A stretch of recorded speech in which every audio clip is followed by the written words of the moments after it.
po na iyon pong mga banal na salita, Panginoon, O God. Pangunahan po kami ng banal na Espiritu upang kami ay lubusan naming maintindihan ang mga mensahe mo, Panginoon, O God. Sa bawat isa, Panginoon, anoint their ears, Panginoon, O God, na maintindihan at buksan mo ang kanilang mga kaisipan at mga puso, Panginoon, upang lubos na namin po ay makilala at maunawaan po ang iyong pong mga salita, Panginoon, O God. Lord, tinataas ko po ang salita mo, Panginoon, O God, at itago mo po ang iyong pong lingkod sa iyong pong likuran, Panginoon, at tanging pangalan po lamang ninyo ang aming pong mapataasan ngayong gabi, Panginoon, O God. Lord, maraming salamat, Panginoon, O God, sa opportunity na ito, Panginoon, na makapagbigay at makapaghatid na iyong pong mga mensahe, Panginoon, O God.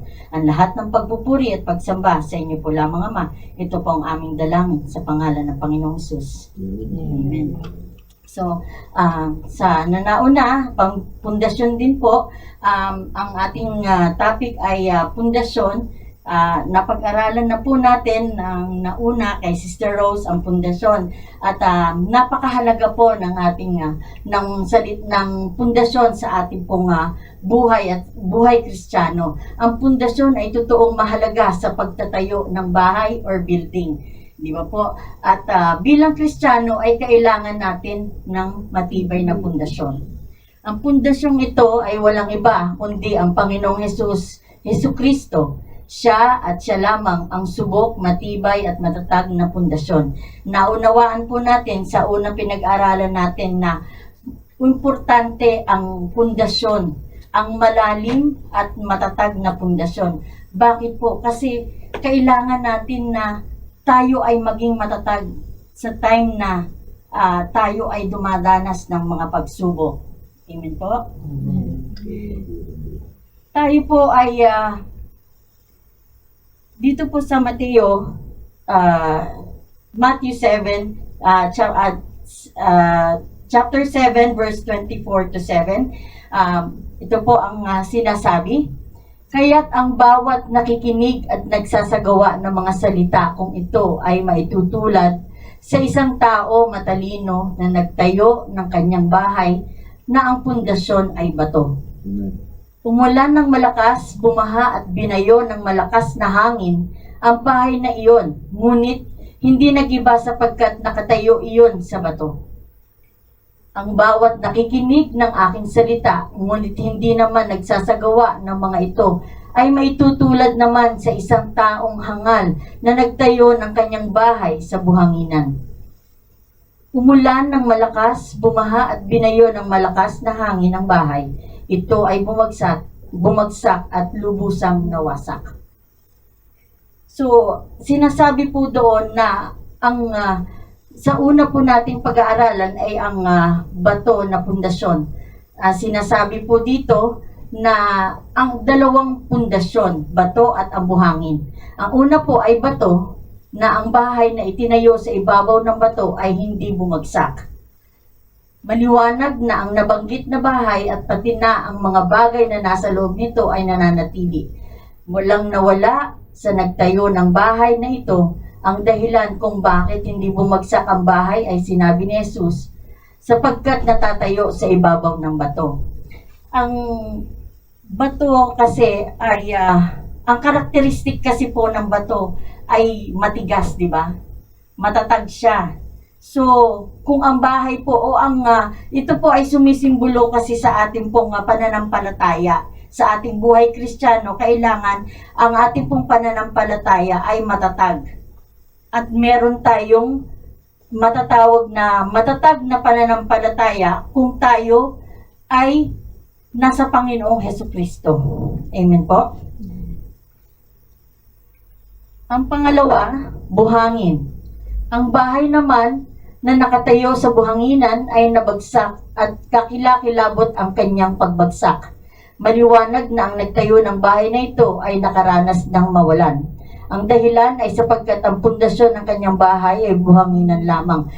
Nabanggit po dito na kakilakilabot ang kanyang pagbagsak.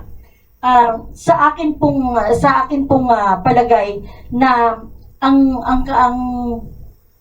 tao na walang matibay na pananampalataya o ang tao na ang kanyang pundasyon ay hindi malalim at binase lamang po sa buhanginan, kasi ang characteristic ng buhangin, di ba po, ay very powdery na naalala ko nga po yung sinabi sa akin ng aking lola, na kung ikaw ay magdidisiplina ng anak o hahawakan mo ang pagdidisiplina mo sa anak mo, ay hawakan mo siya katulad ng isang buhangin.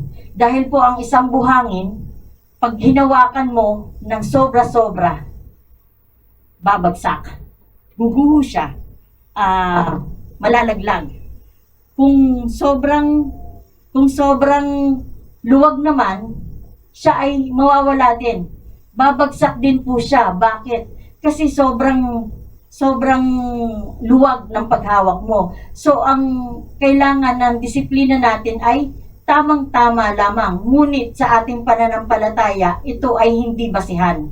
Sapagkat ang buhangin ay hindi siya nakatatayo sa malakas na agos ng tubig, kagaya, di ba, sa dalampasigan, di ba, tayo ng sand castle. Pagka humampas na ang tubig, sandali lang, wala na siya.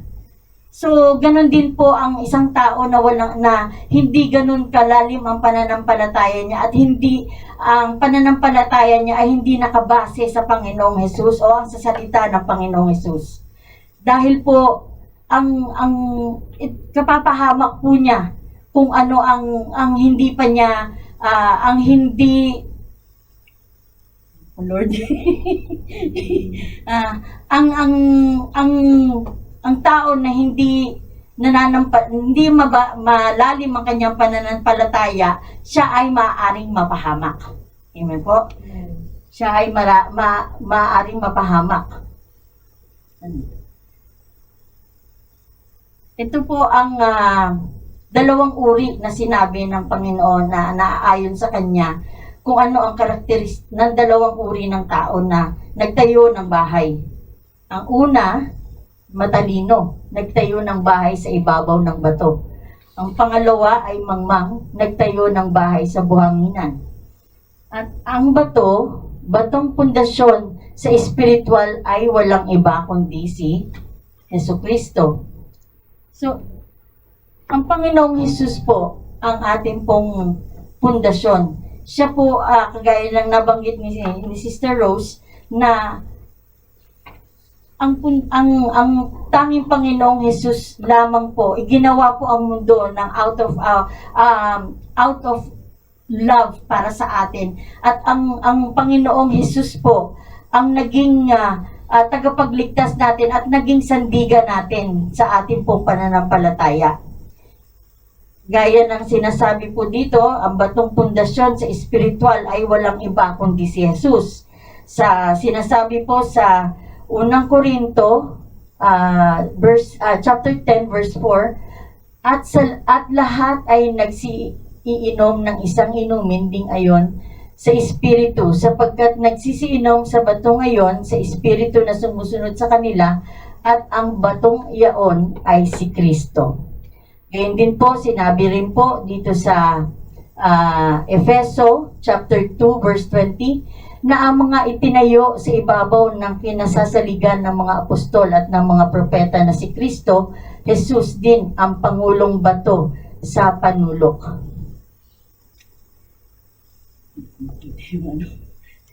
Si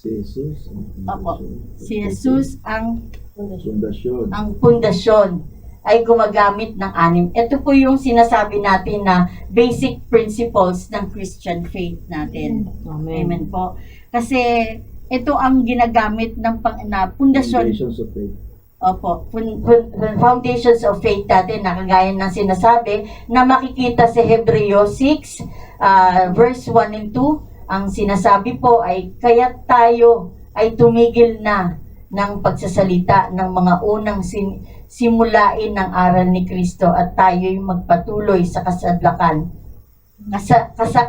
na huwag nating ilagay na muli ang kinasasaligan ng pagsisisi ng mga patay na gawa at ng pananampalataya sa Diyos.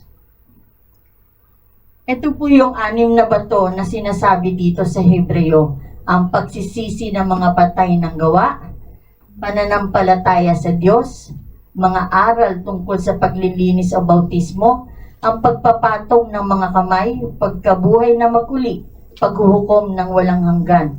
Ito po ay nabanggit sapagkat ito po ay ang kagaya ng sinabi nung una, ito ay ang basic foundation ng ating Christian faith. Ang pagsisisi sa mga patay na gawa, ito po yung mga pananampalataya sa Diyos, ito po ay it goes together. Ito po yung sinasabi natin na tayo ay kailangan patay sa ating flesh. Amen po. Na ito yung pinaka, kumbaga parang sa salvation na kailangan natin, ito yung basic na kailangan na meron tayo bilang mananampalataya. So, ito po yung 6 na bato na tinutukoy ng Panginoong Hesus. At kung ang mga batong espiritual na ito ay nasa atin, gaya ng binanggit ko kanina, kung ang mga batong espiritual na ito ay nasa ating mga buhay na nasa pamamagitan ng pag-aaral, pagtanggap at pagsunod o pagsasaganap tulad ng mga unang 4 na nabanggit, masasabi natin na sa biyaya ng Diyos tayo ay nakatayo na sa ibabaw ng subok, matibay at matatag na pundasyon na ito nga ay ang ating Panginoong Hesus. Ang paglalarawan po, sinasabi po dito na ang paglalarawan natin ay bilang sa buhay nating Kristiyano at pananampalataya ay ang bahay natin. Ito ang bahay, ito ang naglalarawan sa ating buhay Kristiyano at ang ating Kristiyanong pananampalataya. Nais ipakita dito kung nasaan na nga ba tayo sa ating lakad bilang mga Kristiyano. Nasaan na po ba talaga tayo sa ating lakad sa ating buhay Kristiyano? Tayo po ba ay mga baby pa rin ba hanggang ngayon?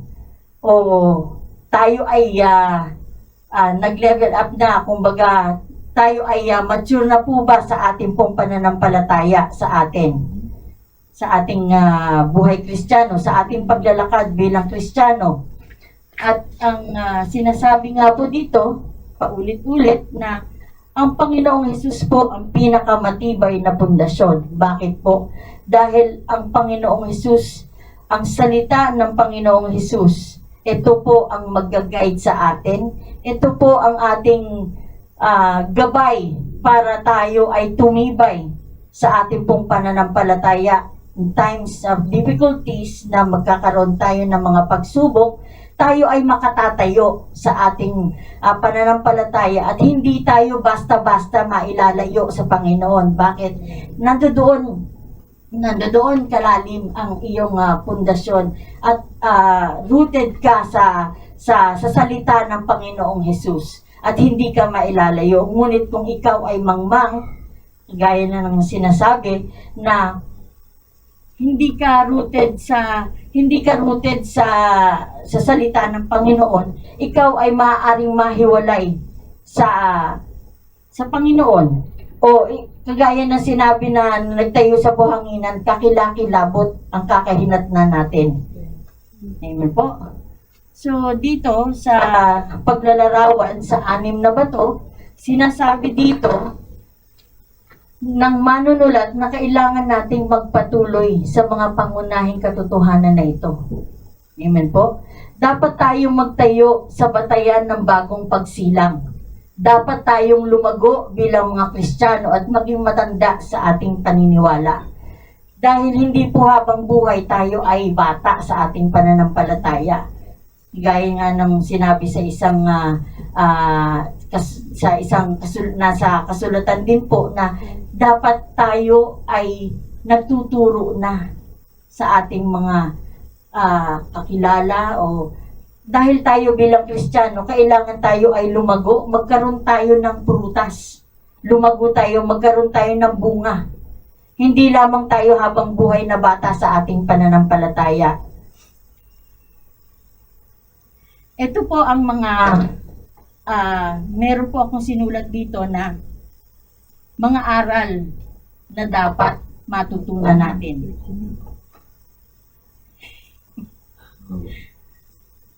Una, maging matalino tayo bilang mga Kristiyano. Piliin natin na itayo ang ating pananampalataya sa matibay na pundasyon, sapagkat kung ang pundasyon ng ating pananampalataya ay mahina, tayo ay hindi makatatagal o hindi tayo makatatayo sa anumang pagsubok na maaring dumating sa ating buhay.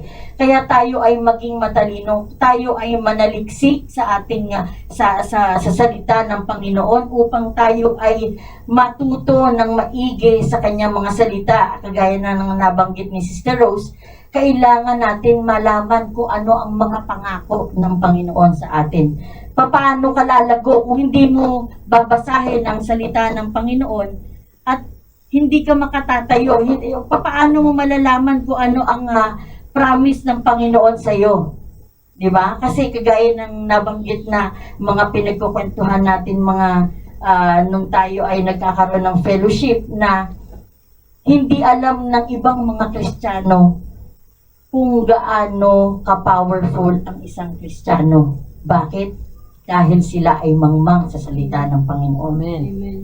Sinabi din sa book ni Hosea na ang aking mga tao ay naliligaw o napapahamak dahil sa kamangmangan sa salita ng Panginoon. So hindi po tayo dapat maging mangmang sa salita ng Panginoon upang tayo po ay makatayo sa ating pong pananampalataya at tayo maging matibay at hindi tayo maging kagaya ng isang builder na ito na halimbawa na nagtayo lamang siya ng buhanginan. Bakit? Kasi minsan tayong mga Kristiyano, 'di ba? Tamad. Yung pagiging tamad, 'di ba? Bukas na lang ako magbabasa. Bukas na, kasi inaantok na ako. Antok na yun. Kasi inaantok na ako. Yung antok talaga, yun yung yun yung kalaban talaga sa pagbabasa eh. Minsan nagbabasa ka na nga, inaantok ka pa rin, di ba? Pero kailangan nating malaman na importante talaga ang pagbabasa at manaliksik ng salita ng Panginoon upang tayo sa bawat buhay na ating pong sa bawat buhay na makakasalamuha natin sa ating pong trabaho, sa ating mga kakilala at maging sa ating pamilya at mga kaibigan, tayo po ay makapagbigay ng inspirasyon sa kanila. Ang ating pong ibigay ay ang banal na salita ng Panginoon. Naalala ko din na ang isang kapatiran na nasa Pilipinas na siya, na nag-message siya sa akin. Sabi niya, "Sis, good afternoon sa iyo." Sabi ko, "Oh, sis, kamusta na?" Sabi niya, "May itatanong lang ako." Kasi meron siyang mga issues na hindi talaga, na meron siyang mga kalaban na Kaya sabi ko sa kanya, "Sis, kailangan natin i-tame ang ating mga dila. Hindi dahil sa porke ikaw ay tama, pwede mo nang sabihin na kahit na ano sa kanila, kahit na sila ay mali." Kailangan piliin din natin kung ano ang ating sinasabi. Kung tayo ay walang alam sa salita ng Diyos, paano tayo makapagbigay ng advice sa ating mga kapatiran o sa mga kaibigan man natin, non-believer o believer man? So, kailangan po natin ng matibay na pundasyon. Kailangan po nating tayo ay magbasa ng Biblia. Tayo ay lumapit pa sa Panginoon kagaya na sa pananalangin. Dahil through sa pananalangin natin sa banal na Espiritu, ito ang nagbibigay sa atin ng leading kung saan ba tayo papunta. Di ba po? Ang pangalawa, ang pundasyon na kailangan natin ay ang Panginoong Hesus. Sapagkat sa pamamagitan ng kanyang mga salita ay tayo magiging malakas at matatag. Yan po ang aking pong nauna pong sinabi. No? Sa pangatlo, huwag tayong maging mangmang. Sapagkat kung tayo ay mangmang, ay kapahamakan ang tiyak na patutunguhan natin. Bakit? Sapagkat ang buhanginan na pundasyon ay madaling mabuwag, madaling masira. So, ito po ang iiwanan kong tanong sa lahat. Saan ba nakatayo ang iyong bahay? Sa bato ba? o sa buhanginan. Amen po. So, glory to God. Tayo po ay manalangin. Panginoon, maraming salamat, Panginoon, sa iyo pong mga banal na salita, Panginoon, na iyo pong itinuturo po sa amin, Panginoon. Maraming salamat, Panginoon, dahil nalaman namin kung gaano kahalaga, Panginoon, na magtayo kami ng aming pong bahay o ng aming pananampalataya sa pundasyon na walang iba kundi ang Panginoong Hesus. Maraming salamat, Panginoon, sa iyong mga salita na gumagabay sa amin, Panginoon, in times of our need, Panginoon, in times of difficulty, Panginoon. Maraming salamat dahil ang mga salita mo ay ang amin pong mga buhay, Panginoon. Nawa, Panginoon, na sa simula sa araw na ito ay ang bawat isa ay matutunan, Panginoon, na maging sandigan ng Panginoong Hesus. Maging ang aming pong ibang mga kapatid na hindi po mananampalataya, Panginoon, ang kami pong mga, gamitin mo kami, Panginoon, na kami pong mananampalataya makapagbigay po sa kanila at maibalita namin ang iyong pong banal na salita upang sila po ay maligtas. Maraming salamat, Panginoon, sa hapon na ito, Panginoon, at ang lahat ng ito ay tinataas namin sa iyo, Panginoon, sa pangalan ng Panginoong Hesus. Amen. Amen.